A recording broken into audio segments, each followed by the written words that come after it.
Hello there, my name is Kathleen Carr and my NOVA ID is N019-43048. And I am here today to complete a personal essay, and I will try to pretend as if this is a real interview. So here it goes. So I want to become an occupational therapist because I believe that this world in its current state is in need of healers and its people are in need of healing. And I believe that occupational therapy is a great way to go about this because you help people when their lives have been disrupted by some type of illness or injury recover and rediscover their passions again. So I became aware of occupational therapy when I was in high school, but it wasn't until I was in college at the University of Pittsburgh that I continued to have more and more experiences that pointed me towards the field of occupational therapy. I would say one experience I had was a class that I took called Psychology and Sociology of Disability. And in this class, we had incredible guest speakers come in and share their stories. We actually had a woman with Harlequin syndrome, which was something I had never heard about before. And she's one of the few in the world that has it. And she lives right in the Pittsburgh area. She came in and shared her story with us and emphasized how her OTs were such a vital part in discovering her passion for theater, and that's what she went to school for. And I happen to minor in theater, and I have many different passions, so I understand how important it is for people to find something in their life that gives it meaning, that gives them the drive to wake up every morning at times when they may feel low. And it's important to care for people's psychological, emotional, and physical needs, and this is something that I hope to achieve through occupational therapy. So when shadowing occupational therapists, I happened to be in facilities that also had physical therapy. And from my observations, I could see that the difference between occupational and physical therapy was that physical therapists focused more on motion and mobility. And while that's important in occupational therapy takes it one step further and has that functional goal. Also with occupational therapy, there is the scope of practice that includes vision therapy and cognitive-based therapy, which I was able to observe while shadowing in a nursing home, and that really appealed to me. To me, cognitive functional assessments were an important part of distinguishing occupational therapy from physical therapy and are part of the reason why occupational therapy is so wonderful and so necessary for rehabilitating the whole individual. So even though I could get grandfathered in with a master's degree in occupational therapy, I am going for the doctorate degree because I believe it's important to have the most up-to-date education, the most advanced education you could possibly have if you're going into a field and intend to stay in that field for a while, which I do intend to do. I would love to have a career that includes not only patient care, but I would love to further advance my career into research and then later on further advance my career into teaching a few classes at the university level. Nova Southeastern University's Doctorate of Occupational Therapy program is perfect to help me achieve these goals because of that final 16-week doctoral residency program, in which a student can have firsthand experience while working with mentors in the field of occupational therapy. And they can have experience in fields such as research and education, and also with patient care, which are all areas that I am interested in.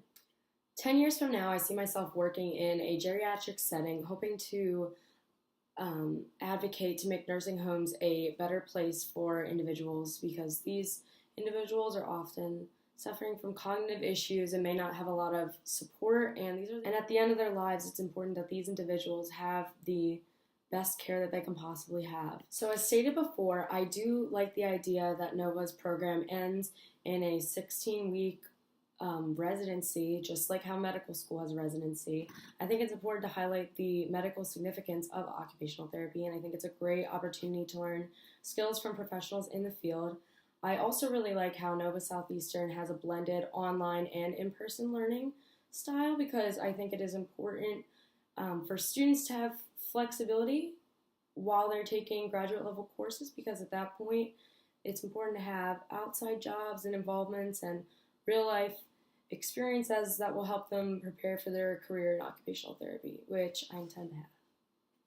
So I am currently working full-time at the Western Pennsylvania School for Blind Children while also taking online classes. So I know that it is important to balance work and school, and I also know that it's important to manage your time wisely and to plan efficiently. It's easy to lose track of dates when you're not in class or have other peers to remind you of the work that's due in class. So it's very important to stay motivated, stay organized, and to make sure that all deadlines are met.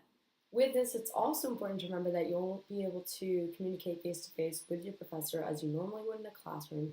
So it's important to establish good communication via email with them and to reach out if you have any questions. Taking responsibility for your own learning means to go above and beyond in your own learning, to be active in your own educational process, and to not just sit back and let the learning pass you by. You have to be active and you have to stay engaged. Don't be afraid to ask questions. Jot them down on the side if you don't want to ask them in class and go back to look at them later. It's important to be an active learner, especially in a graduate program where your skills are being directly translated from the classroom to the outside world. It's important to not have any gaps in your education. With this, I like to challenge myself, to challenge my learning. If something doesn't make sense to me, I like to ask myself why this is so, or why it would be this way, and try to figure out the reasoning behind that why. And by understanding that why, you're understanding what you are learning. So in my opinion, cultural diversity and cultural competence are important in any field that any person can go into. And in this case, especially occupational therapy, because patients are going to be from all over the world and are going to have different religious and cultural views. So it's important to keep this in mind when making decisions about patient care, especially with occupational therapy, because it deals with day-to-day aspects of people's living. To practice what I preach and work towards the goal of cultural competence, I'm working on learning Spanish. I think it's very important that people in the United States make their best effort to learn Spanish. I used to shadow physicians in high school when I was interested in the medical field, and I had seen Spanish-speaking patients come in and have to bring translators just so they can attend their child's pediatrician appointment. And I think it would be really incredible if medical professionals could step up and learn Spanish themselves to eliminate the middleman in these kinds of procedures. I think it would be great, and it's important for all people to feel understood, welcome, and cared for. So if I was involved in this scenario, I would tell the professor that I had reason to believe that some students had a copy of the test in advance, because I don't think it is fair to the educational system if students are getting by with having copies of the test. It kind of invalidates the integrity of the whole process, and it isn't fair if they're trying to become a clinician in which they need this information. And so I wouldn't give names, but I would let the professor know so that this wouldn't happen again in the future. This scenario is even more difficult because you want to be as honest as possible with your client, but it's also hard to give an answer of whether a surgeon is good or bad, because that's kind of polarizing. I would say the best way to initially go about this would be to ask your client why they're having these hesitations and doubts, and if they tell you it's because they aren't improving, you can reassure them that improving is a slow process that does take time, and look ahead to what they can do in the future to help this healing process go even smoother. Maybe there's another procedure they could have done. Maybe there's a different kind of splint they could be using. Maybe there's a different adaptation they could be using that would make their daily lives easier. I would say my strengths are that I am very empathetic. I'm able to think outside of the box, and if something isn't working, I am willing and open-minded enough where I can look at something in a new perspective and try to find another solution to that dilemma. I would say one of my weaknesses is that I am very hard on myself. If something doesn't go the way that I want it to go, I will think back for a long time at how I could have done that better. And so that's something I'm trying to work on, is to be a little bit more flexible with internal situations in the way that I am flexible with external situations. So the reason you should accept me to Nova Southeastern University's Occupational Therapy Doctorate Program goes back to that word I mentioned in the beginning, passion. I've lived my life full of passion. I have a variety of diverse interests in dance, art, theater arts, sports, and I know how important it is for people to have that passion and that fire in their life. I'm a huge advocate for mental health, and I think that mental health is important at all stages of the life cycle, from childhood into adulthood into older adulthood, or the geriatric period, which is what I'm interested in particularly. I do think that these people have given so much to our world, and they deserve so much more back from us.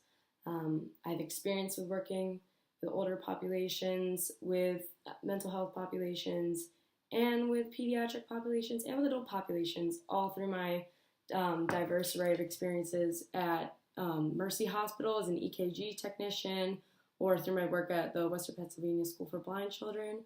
And I do believe, I'm confident that you will not regret your decision to accept me to your program. Thank you. And again, my name is Kathleen Carr. My NOVA ID is N019430048. Thank you and have a nice day.